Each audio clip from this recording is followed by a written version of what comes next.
Yo, what's going on, everyone? It is My Nerd Swag TV. I'm Terry Cuthbertson. I am not joined tonight by James Hosler of the Bobcat fame, but I'll have him on the podcast again soon. My illustrious co-host is busy peddling his wares, getting the Bobcat out there. Hey, tonight I've got a guest that I've invited to come back on. I met him at the New World Comic Con and had a great conversation with him. He's an independent comic artist, has a whole series of books from Queen Cobra. I've got 1 through 6 in my, or 1 through 5, I believe. So see if I can get it showed up here. There you go. There you go. So anyways, we're gonna be talking with him about being an independent comic artist. Let him share what's going on, what he's been up to, and look forward to talking with him. So with no further ado, it's Fred Keel. What's going on, Fred Keel of Ocean Rising Comics? Yeah, it's going pretty good, Terry. I'm in the middle of trying to make sure that I can, do this with you, but at the same time, I'm also trying to work on the next story that I'm doing it's a comic book called Tomorrow Girl Mind Control Part 3. And as you can see, I have everything pretty much drawn out. I'm just right now trying to get everything drawn on my tablet. I know it's kind of hard to see because of what the way the glare is, but I'm definitely staying busy, and I'm definitely making sure that I can, just keep myself preoccupied while at the same time just trying to make sure I can stay focused on trying to get things done accordingly, because aside from just doing my deadlines, I'm also doing conventions as well. Yeah, you got a convention going on, a mini convention, right? A mini con? Yes, it's called it's kind of like a mixture of both, like an in-store signing, but it's considered to be a mini con because it actually takes place inside of a mall, inside of Dallas, Texas. It's called Collected Comics Mini-Con Grand Opening, which is going to be this Saturday on August the 12th, and it's from 12 to 6 p.m., and it's inside the Irving Mall, which is kind of in the suburbs of Dallas, Texas. Nice. I like it. Well, good luck at that. And I hope it's going well. It seems like you were doing really well at New World Comic Con. How did New World Comic Con treat you? Yeah, so it's kind of like a majority of conventions where I typically will see where people are just browsing and trying to look and see exactly, what do all the vendors and these artists have to offer us. So a lot of times people are just looking and browsing, but usually around lunchtime, going into the times when they start having the Q&A panels, that's when they'll start saying, okay, well, let's go ahead and take a look at some of what the vendors and the artists have at their tables, and then hopefully, after we're done with their Q&A, we can say, hey, can you come sign this for me, or can I, buy stuff from you? And it's like, okay, this is a good opportunity for me. Yeah. So it actually was a very good show for me. It was basically I was able to cover the costs of being able to, for the hotel that I was staying at and for the drive down there, and making sure I had enough money to make sure I can make myself back home. Yeah. So I definitely can look at it saying, yeah, I definitely did pretty well at that show. Nice. Yeah. Well, that's amazing. So tell us about your project. You've got, I know we talked about it on the live, but for those who didn't watch it, I want you to go ahead and tell everyone about your project, your personal project. This is you wrote, and I don't know how to let's see.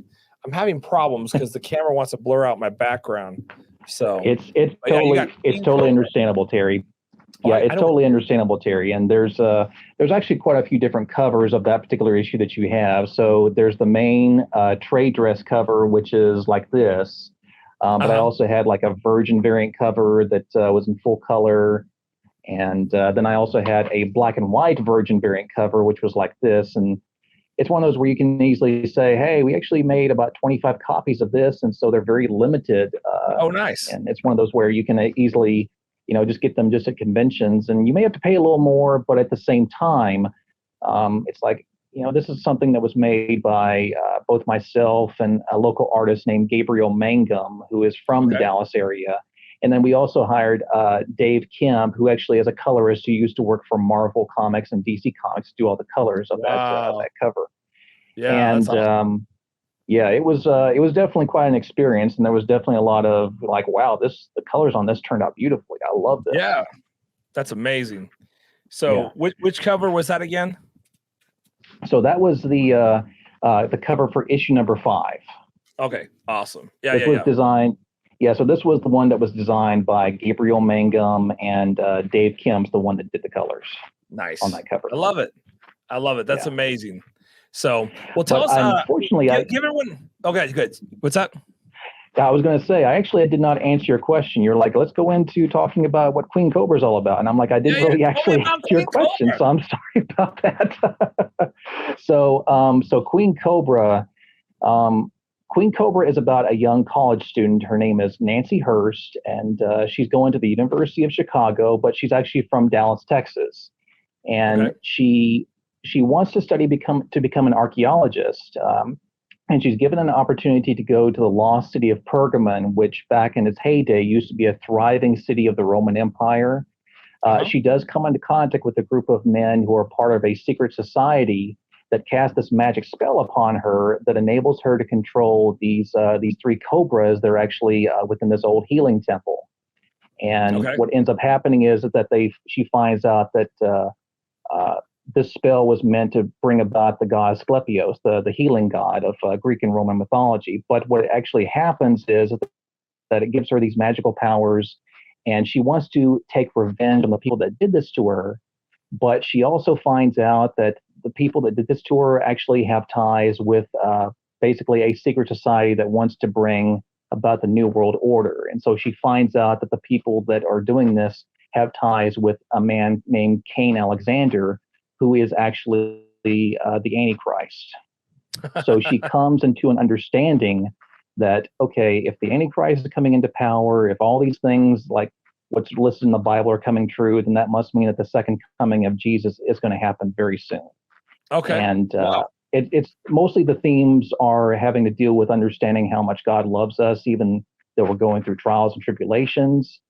But it also has to deal a lot with understanding, okay, we may be very easily living in the last days, and it's very important for each one of us to make sure that we are ready when that does happen. Wow. Okay. Yeah, that's amazing. Yeah, what a cool storyline. So what brought you around to being interested in this in doing this storyline in this way? So I first came up with the idea of Queen Cobra way before the pandemic started. I just had this little sketch in my head of having this female antagonist who has these 3 cobras, and she goes by the name Queen Cobra. And I thought that'd be a cool idea for an antagonist. And I was going to actually develop a team of superheroes called, I believe I was going to call them the Remnant. Okay. Or I guess I could have called them also the Refuge. But I basically had said, I don't think I can really establish a sort of like a Christian superhero universe like this in this way. So I'm like, let me go ahead and backtrack and see if I can try to downsize and try to see if I can come up with an idea of having just like a story about one superhero. So that's where it came down to me saying, okay, let me strip down this Queen Cobra character and not have her as the antagonist. Let's have her as the protagonist. And have it to where she's having everything in the world thrown at her, and her whole world's turned upside down, and find out that she's actually close to living in the last days. Wow. So that was kind of like the backbone and like the backstory of why I developed this property. Yeah. But what I also wanted to do was that as we got closer to the pandemic, that's when I actually lost my job. I was working in quality assurance for a medical company, and when the pandemic shut everything down, I was like, what am I going to do? Yeah. Wow. So anyway, I got to where I had a number of people that started saying, well, Fred, you've always been such a talented artist since you were a little kid. Why don't you pursue art or animation or graphic design or whatever it is that your heart desires? Yeah. And so I said, well, I'd like to pursue comic books. That's something that I've always wanted to do. Because it combines certain things that I've always really enjoyed, which is art, which I've always been a talented, excessive doodler since I was a little kid. Nice. But I also, since I was a senior in high school, I had a lot of people that started looking at what I was writing for English class. And they would say, yeah, Fred, you definitely are very detail oriented. You're very good at subtext. You're very good at character development. And you're really good about telling basically a beginning, a middle, and an end. So that's when I just said, okay, I can combine my storytelling abilities with my art abilities by doing comic books. Yeah, that's amazing. Wow. So Well, that's That's awesome. how it all Yeah, came about. I love it. Well, I talk to people about what it looks like to be an independent comic book artist, because I don't think a lot of people know like the kind of struggles that happen with it, especially when you're going to be so niche with the subjects that you're going into, right? Yeah. So I would say, I mean, first and foremost, it's very challenging, especially just Yeah, being just an independent comic book creator in general, yeah, because you're trying to promote your own IP, you're trying to do the best you can to get your product out there, and you're trying to make sure that you can also do what you can to stand out from the crowd. And you got to also be able to develop a very good elevator pitch. I know I kind of went into a little more detail with explaining to you what the plot was, but I mean, you got to yeah, be able to tell a what's called an elevator pitch, which is where you spend anywhere between 15, maybe 20 seconds trying to explain exactly what the narrative of your story is.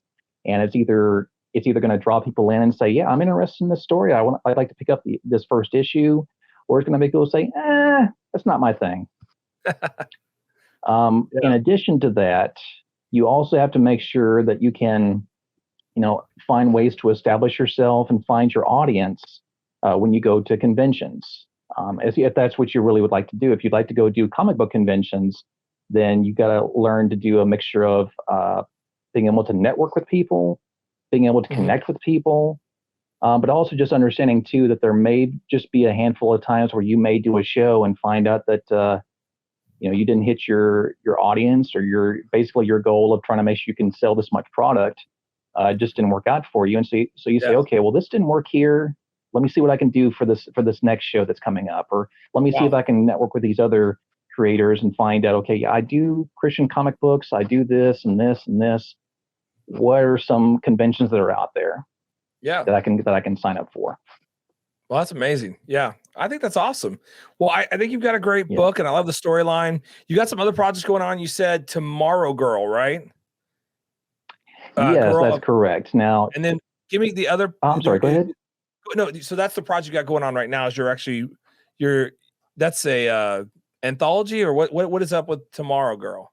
So Tomorrow Girl it actually is an IP that was designed by Ben Dunn. He is the founder and the publisher of Antarctic Press, which is a Okay. company that's based in San Antonio, Texas.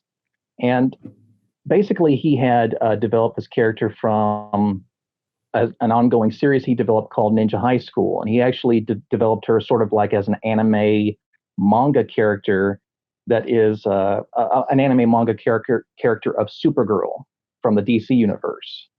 Okay. And so he designed her based on that, and he just started reaching out to a handful of creators. And I started seeing these little messages popping up left and right saying, "Yeah, if we're looking for independent creators, we're looking for writers and artists, and even if you have like pinups that you like to submit, we'd like to, get some independent creators on this project of Tomorrow Girl. We're going to do an ongoing series." And we'd like to have as many creative input going into this as we can. And so when I Nice. saw that, I first stepped into working on a pinup for this one shot comic book called Penguina, and I just did just Okay. one pinup for that. Then over time, I started finding out that he actually was going to do this ongoing series for Tomorrow Girl, and I said, okay, I think I can probably develop maybe a 8 or 10 page short story based on this. And even if I can, I'll easily have it like a 3 part or two or 3 part series, and have it to where it's like to be continued at the very end of Yeah. the story I'm going to submit. So anyway, Wow. um, That's cool. Ben Yeah. did tell me that he actually liked my story. He liked my artwork, and he said I really didn't want to put in a to be continued story with your submission, but he said I'll let it slide this time. I mean, as long as you can tell the rest of the narrative in your next story that will be for the next series, then we should be good to go. Nice. Anyway, Yeah. I Way to work it in that way anyway, so I'm where right it's now required. just trying to make sure I can finish a Yeah. yeah, yeah. So I'm working on a 15-page story that kind of wraps up the narrative of Tomorrow Girl from the story that I originally had submitted, and it's one of those where it's taken a lot out of me. It's basically blood, sweat, and tears of me just having to learn to go back and tell this story and being able to put it down on paper. And then now I'm having to go back on my tablet and start doing everything digitally on my tablet and add the balloons of what the characters are saying and Wow. adding color. And I was like, gosh darn it, this is a lot of work. Yeah, that's crazy. I can't even imagine. Yeah. Yeah. Wow. Well, that's Yeah. awesome, man. So if people are interested, tell them how they can find you. Is it easier to get you on social media or on your website? Yeah, so I would say it's a lot easier to get a hold of me on social media. So Okay. when it comes to Facebook, you can reach out to me at it's at Ocean Rising Comics. That's all you have to type in, and you should see the exact same logo of Queen Cobra from issue number 5. If you see Okay. that as the profile picture, you've clicked on the correct account. You can follow me there. Yeah. In addition to that, on Instagram, it's at Fred. That's FRED .Keel, which is KEEL. I'm sorry. Let me throw Fred _ Keel KEEL .84, and that's my Instagram account. Okay. Yeah. All right. So I'm pulling up your Facebook. And what now. Oh, got a private message up there. I was gonna say too is that I usually do connect my actual website to my social media account. So if you're trying to like locate me and you're trying to say, well, I'd like to check out Queen Cobra and pick up a few copies, there actually is a link at the top header of where it says where my name is, what my profession is. Right down below it, there actually is a link that takes you to my Shopify account. Nice. I love it. Yeah. Well, that's awesome. Thank you for jumping on and kind of sharing what's going on. And we wish you best of luck. Look forward to hearing back from you when you finish some other projects and get them going, and hope you'll hop on more often and talk with us. As always, one of the things we love here is independent comic book creators, because we believe that instead of complaining about the fact that people keep usurping old characters and making them do things you don't want them to do, let's support the people that are coming up with new, bold, amazing stories. We don't care how you want to make your characters, just make them unique and yours instead of stealing from other stories. And so it's awesome that there's creators out there doing incredible things. And yeah, we just support you for what you're doing, and love the book cover, especially the number 6. That one I have signed. I also like the 0, the one with the scary looking guy on it. I haven't read it yet, but it's got some great artwork on it. So yes, check out his Facebook page, Instagram. I'll put all the links below so you can get a hold of that. And from there, you can get onto his website if you want to buy some of his stuff, right? Yep, absolutely. All right. Well, thanks, Fred, for hopping on this evening, and we look forward to hearing more from you. So we'll catch you later. Absolutely. Thank you so much, Terry. It's been a pleasure. All right, guys. Well, that was Fred Keel of Ocean Rising Comics. His latest comic book that is is Cobra Queen. And man, support good local, support independent comic book artists, guys. If you want good stories out there, instead of them just recycling the same old stuff over and over, why not check out some guys that are trying some stuff?